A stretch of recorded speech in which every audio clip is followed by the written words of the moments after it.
अतुल सुभाष और मानव शर्मा के बाद अब राहुल सुसाइड केस से मची सनसनी। यूपी के मुजफ्फरनगर में पीड़ित पति ने की आत्महत्या की कोशिश। आपको बताएंगे पुरुषों में बढ़ रही आत्महत्याओं पर क्या कहते हैं नेशनल क्राइम रिकॉर्ड्स ब्यूरो के आंकड़े। अब पुरुष पूछ रहे सवाल, पत्नी सताए तो पति कहां जाए। आखिर हमारे देश में ये हो क्या रहा है। पहले अतुल सुभाष, फिर मानव शर्मा और अब जो खबर सामने आ रही है वो है राहुल की। राहुल ने भी ठीक उसी ट्रेंड को फॉलो किया जिससे अतुल सुभाष और मानव शर्मा ने आत्महत्या कर ली थी। दिसंबर 2024 में जब अतुल सुभाष सुसाइड केस लोगों की नजर में आया तो हर कोई चौंक गया और इस दुखद घटना ने पूरे देश को झकझोर दिया। ये मामला था पुरुष प्रताड़ना का, यानी कि अतुल सुभाष की पत्नी और उनके ससुराल वाले अतुल पर बेवजह दबाव बना रहे थे। इस मामले ने इतना तूल पकड़ा कि बहुत हंगामा हुआ और मीडिया की सुर्खियां बनी, लेकिन धीरे धीरे ये मामला भी ठंडे बस्ते में चला गया। उसके बाद फरवरी 2025 के अंत में आगरा से ही एक ऐसी घटना सामने आई जहां अपने पत्नी और सास ससुर से परेशान होकर टाटा कंसल्टिंग सर्विसेज के मैनेजर मानव शर्मा ने सुसाइड कर लिया और उन्होंने भी ठीक अतुल सुभाष जैसे ही अपनी सुसाइड से पहले सुसाइड नोट लिखा और बाकायदा अपने वीडियो को रिकॉर्ड किया। दोनों मामलों ने ये क्लियर कर दिया कि किस तरीके से पुरुषों पर प्रताड़नाएं की जा रही हैं और पिछले कुछ सालों में इसका ग्राफ तेजी से बढ़ा है। दोनों घटनाओं के बाद हल्ला हंगामा खूब हुआ, कई तरह की मांगें की गईं, लेकिन न तो सरकार जागी और ना ही सिस्टम। और जो अब खबर आई है वो भी ठीक ऐसी है, यानी अतुल सुभाष, मानव शर्मा और न जाने कितने पुरुष ऐसे हैं जो प्रताड़ित होकर खुद को खत्म कर लेते हैं और बहुत कम लोगों के पास ये हिम्मत हो पाती है कि वो जाकर समाज को अपनी सच्चाई बता पाएं। लो दोस्त, मैं जा न केस रहेगा ना मैं केस लड़ पाऊंगी। मैं लू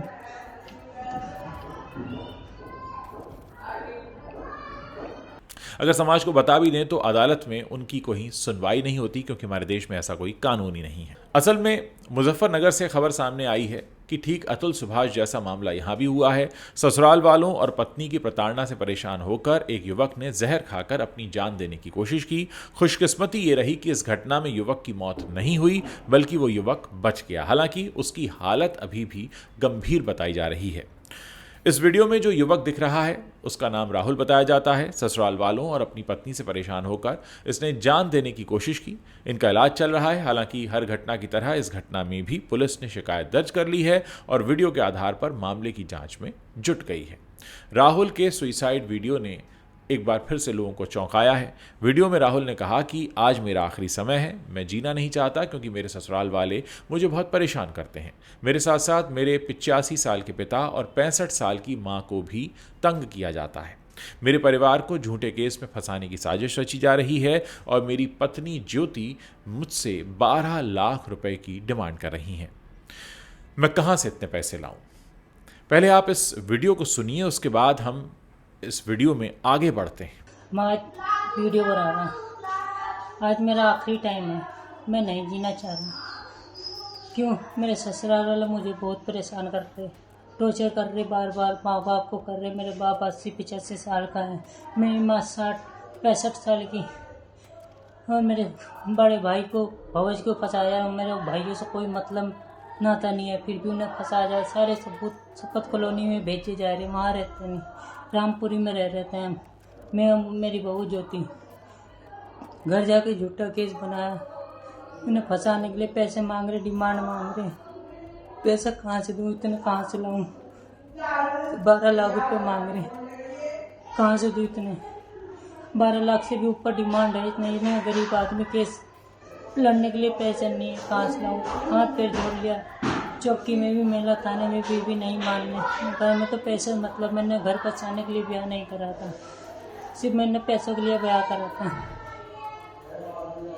बता मैं कहाँ जाऊँ? मुझे बेफालतू कसूर फंसाया गया, फिर भी माफ़ी मांग रहा, नहीं मुझे छोड़ दी। राहुल यहां पर ही नहीं रुके। उन्होंने वीडियो में बार बार अपनी पत्नी पर आरोप लगाते हुए ये कहा कि उनकी पत्नी ने घर बसाने के लिए उनसे शादी नहीं की, बल्कि शादी की थी तो सिर्फ पैसों के लिए। उसे सिर्फ पैसों से मतलब है। ऐसे में अब मैं कहाँ जाऊं? मुझे बेवजह फंसाया जा रहा है, फिर भी मैं ही माफ़ी मांग रहा हूं, लेकिन फिर भी मेरी पत्नी मुझे बर्बाद करने की धमकी दे रही है। अब मेरे पास सुइसाइड करने के अलावा कोई रास्ता नहीं है। इसके बाद राहुल एक गिलास में जहर लेता है और उसे घोल कर पी जाता है। उसकी कोशिश यही रहती है कि इससे उसकी मौत हो जाए और वो इस दुनिया को अलविदा कह दे। इस वीडियो को शेयर करते हुए national council for men's affairs ने लिखा है, one more ATM is about to get close. Rahul from Muzaffarnagar in UP consumed poison in a live video to end his life because of torture and harassment by his wife Jyoti and his in-laws. Currently, he is in hospital and is struggling for his life.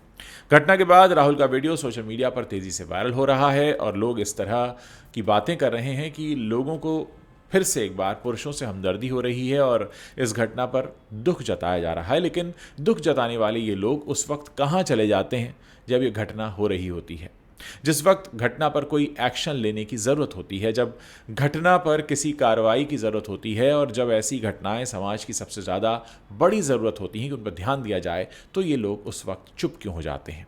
लेकिन सवाल पूछने और सवाल उठाने में ये सबसे आगे रहते हैं और पुरुषों में आत्महत्या के जो चौंकाने वाले आंकड़े हैं वो आपको हैरान कर देंगे जब आप ये जानेंगे कि कितने पुरुष जो हैं आत्महत्या करते हैं घरेलू हिंसा की वजह से। जी हाँ, हम आपको बताना चाहते हैं कि मर्द को भी दर्द होता है और ये दर्द अक्सर उसकी अपनी ही जान ले लेता है। सुसाइड करने वालों में अतुल सुभाष, मानव शर्मा, राहुल ये ऐसे अकेले नहीं हैं। सुसाइड करने वालों में अतुल सुभाष, मानव शर्मा और राहुल अकेले नहीं हैं। सुसाइड करने वालों में से 10 में से 7 पुरुष ही होते हैं और इसका कारण उनके ऊपर होता है प्रताड़ना, परिवार की जिम्मेदारी या फिर वैवाहिक जीवन में खटपट। NCRB के आंकड़े पर गौर करें तो पता चलता है कि आत्महत्या करने वालों में महिलाओं की तुलना में पुरुषों की संख्या कहीं ज़्यादा है। 2001 से 2022 के दौरान हर साल आत्महत्या करने वाली महिलाओं की संख्या 40 से 48 हज़ार के बीच रही, जबकि इसी दौरान सुइसाइड करने वाले पुरुषों की संख्या 66 हज़ार से बढ़कर 1 लाख के पार चली गई और 2022 में 1,70,000 से भी ज़्यादा लोगों ने आत्महत्या की थी, जिनमें से 1,22,000 से भी ज़्यादा पुरुष थे। यानी हर दिन औसतन 336 पुरुष आत्महत्या कर लेते हैं। इस हिसाब से हर 4.5 मिनट में एक पुरुष सुइसाइड कर रहा है। जब हम आपको ये वीडियो दिखा रहे हैं, जब आप इस वीडियो को सुन रहे हैं, तो न जाने कितने लोग इस वक्त भी ऐसे होंगे, कोई पुरुष होगा जो अपनी ज़िंदगी से जंग को हार रहा होगा। लेकिन हमारा सिस्टम इतना ख़राब हो चुका है कि अब तक इस मामले पर ना तो कोई कमेटी का गठन किया गया, ना ही संसद में इस बात को लेकर कहीं आवाज़ उठी, ना किसी सांसद ने इस पर कोई प्रश्न पूछा। चाहे वो किसी भी राजनीतिक दल के हों, पुरुषों की आवाज़ कोई नहीं उठाता। शायद उन्हें इसमें कोई वोट बैंक नज़र नहीं आता, क्योंकि मानव शर्मा, अतुल सुभाष जैसे कांड से पहले भी हमारे देश में पुरुष आयोग की मांग उठती रही है, लेकिन अब तक न तो सरकार ने इस पर कुछ किया है, ना ही इस मांग को लेकर पुरुष को विपक्ष का साथ मिला है। यानी कि एक के बाद एक घटनाओं से सरकार भी चिंतित नहीं है और विपक्ष को भी कुछ पड़ी नहीं है। सरकार को ये चिंता सता ही नहीं रही कि आखिर किस तरीके से पुरुष अपने जीवन को खत्म कर रहे हैं, और इसमें सबसे बड़ी वजह है घरेलू प्रताड़ना। वजह है ऐसे कई कानून जिसमें महिलाओं की बात को परम सत्य मान लिया जाता है और फिर उसके बाद पुरुष कानून के सामने ये साबित ही नहीं कर पाता कि असल में वो निर्दोष है। और कई बार तो इसमें कानूनी प्रक्रिया इतनी लंबी होती है कि उससे पहले ही लोग हार मान लेते हैं। कई बार पत्नियों द्वारा पुरुषों पर, अपने पतियों पर झूठे आरोप लगा दिए जाते हैं, जिसमें उनके ऊपर प्रताड़ना देने, मारपीट करने और न जाने कितने संगीन आरोप लगाए जाते हैं और अधिकतर मामलों में इन आरोपों में कोई सच्चाई नहीं होती। अब सवाल ये उठता है कि आखिर पत्नी सताए तो पति कहाँ जाए। इस सवाल से एक और आंकड़ा भी सामने आया है। दरअसल NCRB ने 2021 में एक सर्वे किया था, जिसके मुताबिक भारत में 81,063 विवाहित पुरुषों ने आत्महत्या कर ली, जिसमें 33.02% पुरुषों ने पारिवारिक समस्या, 4.8% ने अपनी शादी से हुए विवाद और घरेलू हिंसा के कारण आत्महत्या कर ली थी। कई बार देश में राष्ट्रीय पुरुष आयोग बनाने की मांग होती रही है। इस मांग को लेकर के सुप्रीम कोर्ट तक का दरवाज़ा खटखटाया जा चुका है, लेकिन अब तक इस मामले में कोई सुनवाई नहीं हो पाई है। इसके अलावा राष्ट्रीय मानवाधिकार आयोग को भी घरेलू हिंसा से पीड़ित पुरुषों की शिकायत पर कार्रवाई करने के लिए निर्देश दिए जाने की मांग की गई है। केंद्रीय गृह मंत्रालय राज्यों को घरेलू हिंसा के शिकार पुरुषों की शिकायत पर केस दर्ज करने के लिए पुलिस को निर्देश दिए जाने की मांग करता रहा, लेकिन लगातार ये मामला गंभीर हो रहा है, लेकिन कहीं कोई रिजल्ट नहीं है। एक के बाद एक आत्महत्या की खबरें सामने आती रहती हैं। इसके बाद ये सवाल उठने लगा है कि क्या हमारे देश में पुरुषों की जान की कोई कीमत नहीं है? क्या महिलाओं के तर्ज पर पुरुषों के लिए ऐसे कानून बनाने की आवश्यकता नहीं है जहां पर उनके मौलिक अधिकारों और विवाह के बाद हुए विवाद का निपटारा किया जा सके? जब जब कोई बड़ी घटना होती है तब इसका जिक्र होता है, लेकिन फिर सब हाथ पर हाथ धरे बैठ जाते हैं। तो क्या सरकार किसी और बड़े हादसे के होने का इंतजार कर रही है? सवाल तो ये भी उठ रहे हैं कि आखिर क्या सरकार पूरी तरीके से बहरी हो चुकी है? क्योंकि पुरुषों की जो लगातार प्रताड़ित होने की खबरें आ रही हैं, लगातार आत्महत्या की कोशिश की खबरें सामने आ रही हैं, उस पर कहीं से भी कोई सरकारी तंत्र काम करता दिखाई नहीं देता।